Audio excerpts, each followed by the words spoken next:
এক শাশুড়ি সংসার ভাঙার জন্য বিভিন্ন জাদুটোনা করে, আর সেটা তার ছেলে জানার পরও মায়ের পক্ষ নিয়ে থাকে, মায়ের দোষ ঢাকার চেষ্টা করে। সেক্ষেত্রে ঘরের বউয়ের কি করা উচিত?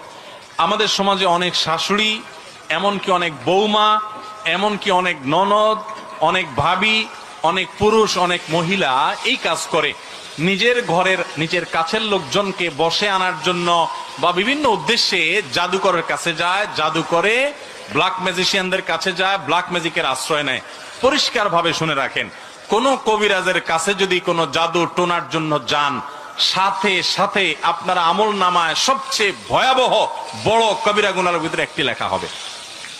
এবং শুধু তাই নয়, এই জাদুকর যারা এই জাদুর কাজটা করে দেয় মানুষকে, ইসলামের দণ্ডবিধিতে তাদের শাস্তি হলো মৃত্যুদণ্ড, সবচেয়ে কঠিন শাস্তি, চরম শাস্তি তাদের, কারণ গোটা সমাজকে অস্থিতিশীল করে দেয়।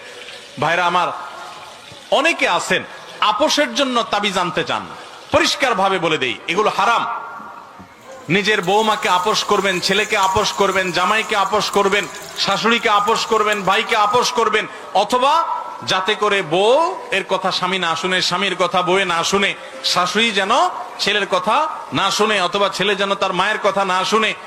এরকম নানান উদ্দেশ্যে আমাদের ঘরে ঘরে আজকাল এই আপনার কবিরাজদের কাছে গিয়ে তাবিজ আনা